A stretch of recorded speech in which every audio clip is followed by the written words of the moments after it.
Hello, Algebra 1. Today we will be talking more about the quadratic formula. So if you remember, quadratic formula is x equals opposite b plus or minus the square root of b squared minus 4ac all over 2a. And remember, this part underneath the square root, the b squared minus 4ac, we call the discriminant. And that's only the part underneath the square root, not including the square root itself. So we're just going to run through these problems to help get you prepared to move on with our new content tomorrow. And you probably need some reminders after your long spring break. So here we go. First thing we're going to do is find the x-intercepts of the equation by graphing. We'll approximate the answers to the nearest hundredth. And remember, x-intercepts need ordered pairs. Okay, so if we're finding the x-intercepts, generally you want to write your answer as ordered pairs. So we'll go ahead, we'll type this into our calculator. Go ahead, get that out if you don't already have it out. Please make sure you're doing this along with me, not just watching me do this on the screen. And you can pause the video if you need to so that you can get out your calculator and type this in. Okay, so when you graph this, it looks just like this. We want to find our x-intercepts, which are right here and right here. We also call those our zeros. But if you go ahead and do your second trace 5 right now, you're going to notice that you only have your parabola in your calculator. Your calculator doesn't know where you want it to intersect. So we do have to go back to y equals and put in a 0 here. Because now when you do that, you have both that horizontal line and the parabola, and now your calculator can actually find the intersection points. Let's go ahead and sketch this first. And you have a parabola. Okay. Yep.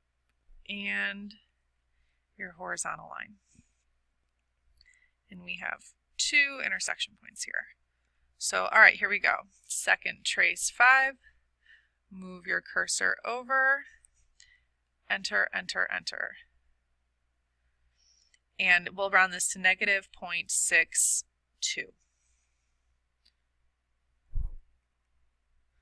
Comma 0. And then we'll do the same thing on the other side. Second trace 5. Move your cursor over. And go back, enter, enter, enter. And this will be a 1.62, comma 0. All right, so there you go. There are your x-intercepts. Next, we are going to use the quadratic formula to find our solutions. So remember, what we're really finding are the x-intercepts of these parabolas. We're just not going to find them by graphing. The first thing you want to check is that you have everything over on one side and that you have an equal 0. You also want to make sure that your x squared x and your number are in the correct order. These are. Once you've checked those two things, you can identify your a, b, and c value. A is the number in front of x squared, so that'll be 4. B is the number in front of x, that'll be negative 13. And c is your constant at the end, so that'll just be 3. And again, I'll write my quadratic formula over here. You will not have to memorize this, but I feel like most people will. It will always be provided for you on quizzes and tests. So, all right, here we go. We're going to go ahead and plug this in. X is equal to opposite b. That'll be a positive 13, plus or minus square root of b squared. Make sure you have parentheses around that negative 13, minus 4ac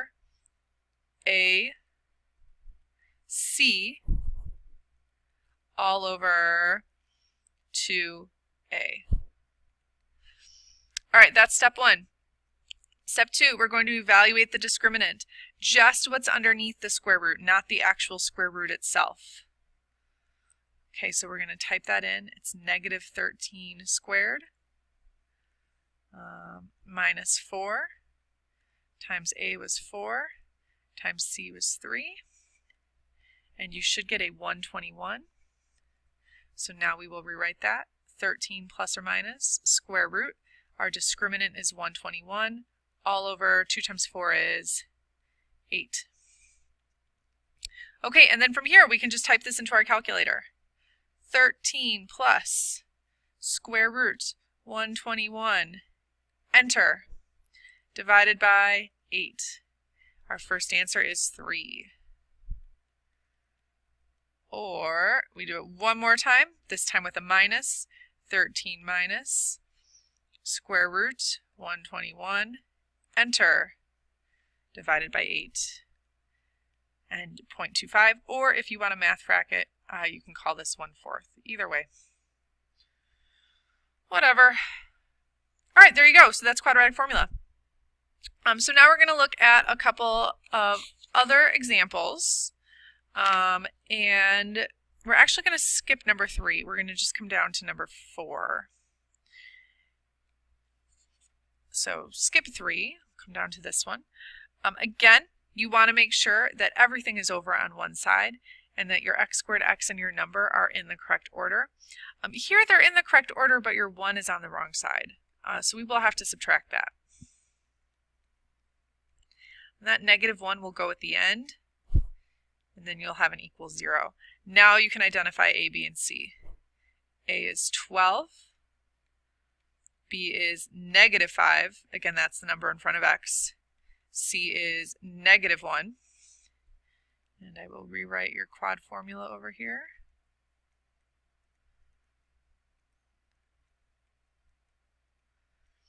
All right, so let's go ahead and plug this in. X is equal to opposite B, so 5, plus or minus the square root of B squared, you must have parentheses, minus 4, A is 12, C is -1, all over 2 times A is 12. All right, step 2 is evaluate the discriminant. Again, you're just going to type in what's underneath the square root, not the actual square root itself. So B squared minus 4, A is 12, C is -1. Okay, and that gives you 73.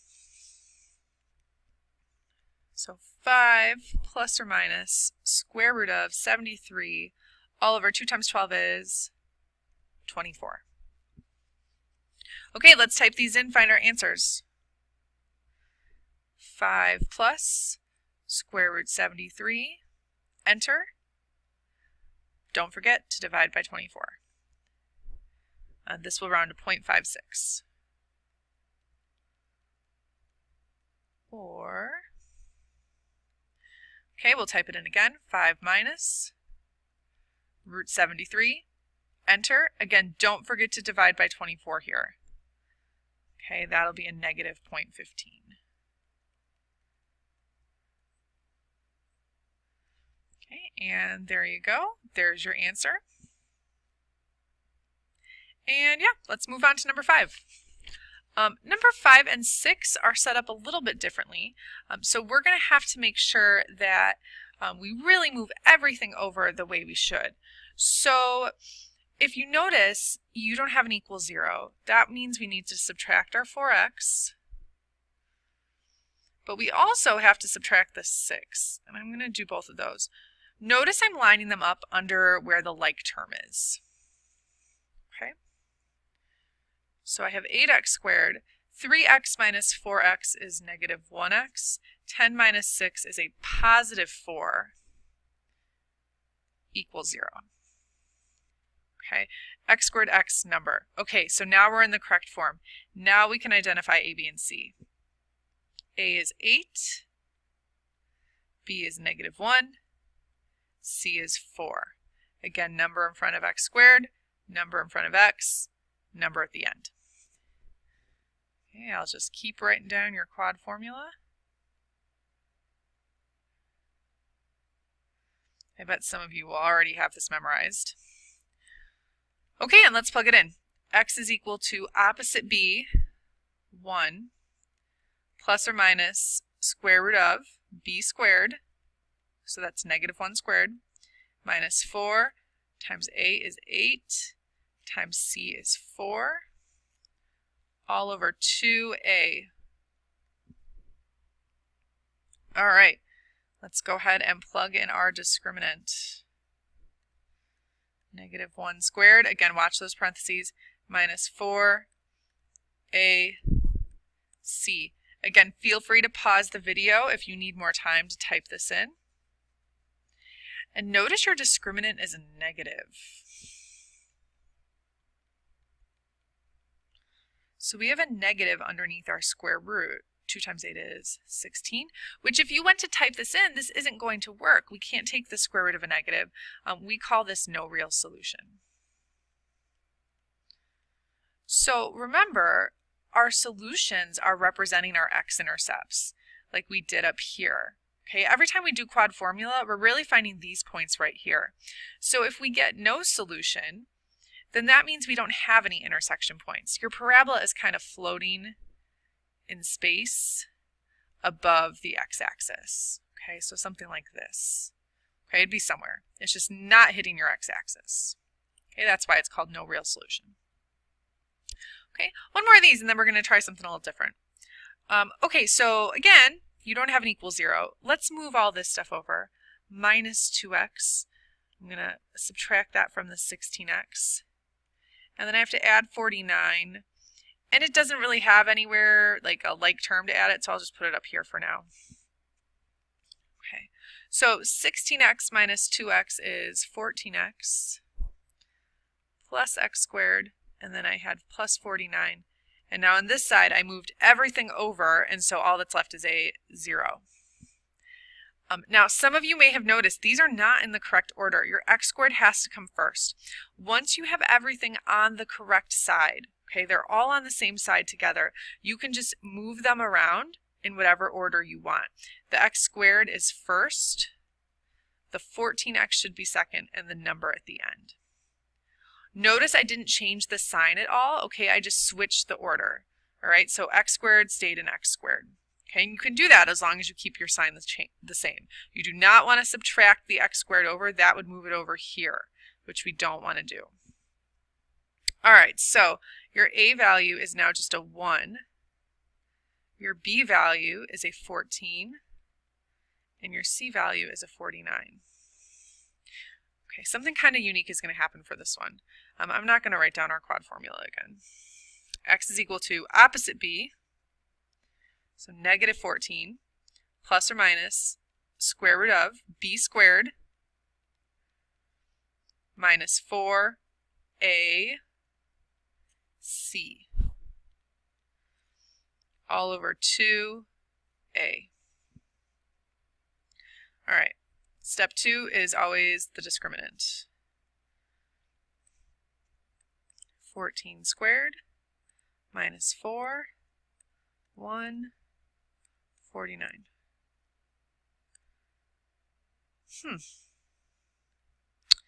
That's different. We haven't seen something like that before. So square root 0. 2 times 1 is 2. Okay, so if you go ahead and type this in, I want you to take a minute, pause the video. I want you to type this in both times. Negative 14 plus root 0, enter, divide by 2. Then type it in with the minus. Negative 14 minus square root 0, enter, divide by 2. Okay? Actually, go ahead, pause the video. I want you to find your answers. Okay, so hopefully you listened and you paused the video and now you're back. And what you should have found is that you got negative 7 for both of your answers. And if you think about it, that should make sense because square root of 0 is just 0. So this part doesn't even really matter. We're just doing negative 14 divided by 2. So here's the thing, guys. If you have 2 of the same answer, you don't need to provide that twice. Okay? That would be like if you go home tonight and your mom is like, "What do you want to have for dinner? Spaghetti or spaghetti?" Well, you don't have a choice. She's giving you spaghetti. Okay? You don't have to say it twice. I don't want to hear that there are two solutions of negative 7. This is the only answer. Okay? That's all you need. Negative 7, you're done. Don't write it twice. Okay? All right, moving on. We're going to draw a sketch of each of the following. No solution, 1 solution, and 2 solutions.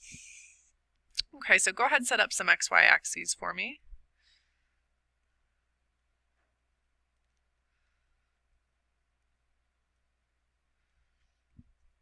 And we have no solution, 1 solution, 2 solutions. Okay, so no solution, we kind of briefly discussed this already, means your parabola is not intersecting the x-axis at all. So something like this would be no solution. It's not hitting your x-axis. One solution actually just happened. Okay, we only got one answer. What this means is that you only have one solution at -7 in this case. So your parabola swoops down, it only hits in one spot, and then it comes back up. Okay, that's what one solution would look like. Two solutions is what we've had most frequently. Your parabola hits the graph in two spots. So it dips down and it comes back up. So two x-intercepts, two solutions. These are your three cases. You will always get one of these three. So I want you to think about what happens with our discriminant when we have each of these types of graphs. Okay, let's go back up and look. When did we have no solution in these problems we did above?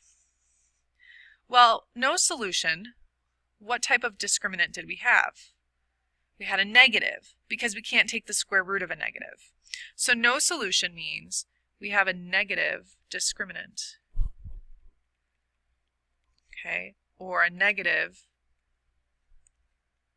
write it like this, a negative b squared minus 4ac, because we can't take the square root of a negative. One solution, we just had that. What was the weird thing that happened when we only got one answer? Well, look at your discriminant. It was a very special case. Your discriminant was 0. Okay, this is very unique. One solution only happens when the discriminant is equal to 0. And again, that means b squared minus 4ac is 0. Now, two solutions happens every other time. So we had two cases with two solutions. Number 2, we had a root 121. And number 4, we had a root 73. What do those have in common? They both got two answers. What do the discriminants have in common, though? They're both positive numbers. So anytime you have a positive discriminant or a positive b squared minus 4ac, you'll have two solutions. So we'll use that information in number 8. Identify how many solutions each equation will have by using the discriminant or by graphing. So we're going to do this by the discriminant first. We'll figure out how many we think it has, and then we'll graph it to confirm.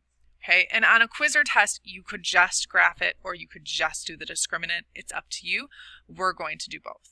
Okay, and again, we're identifying how many solutions an equation will have. It will have one of these. These are the only three options. So, all right, first thing we're going to do is use the discriminant, which again is this guy right here. Your b value would be -4, so -4 squared minus 4. A value is a 1, C value is a 4. We'll type that in.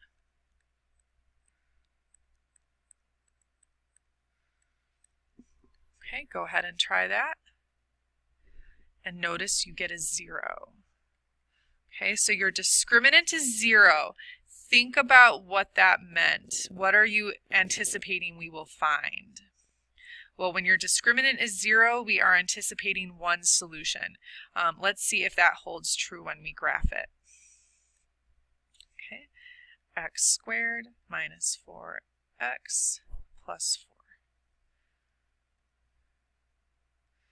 And if you look, sure enough, we hit the x-axis just once.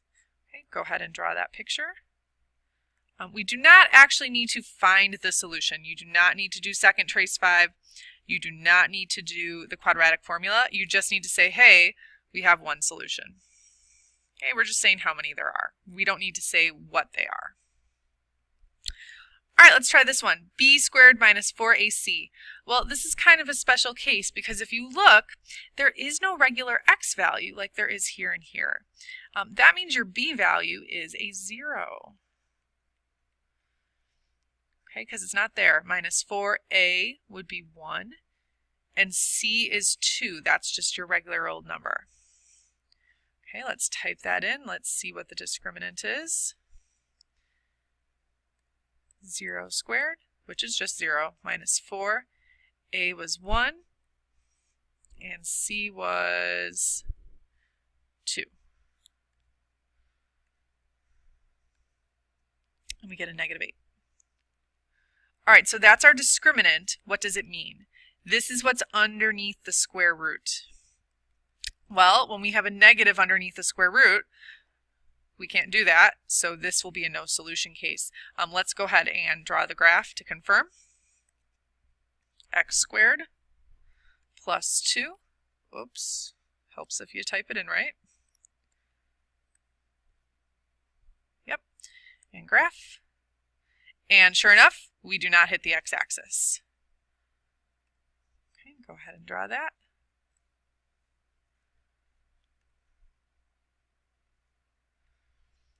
Okay, so again, we have no solution here.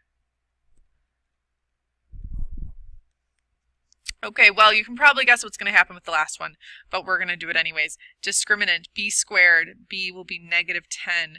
Make sure you have parentheses. Square it. Minus 4. Your a value is a 1. Your c value is a 16. Let's type this in. We've had a negative answer. We've had 0. And this time we'll see what we get. 4. What was your a value again? 1 and then 16.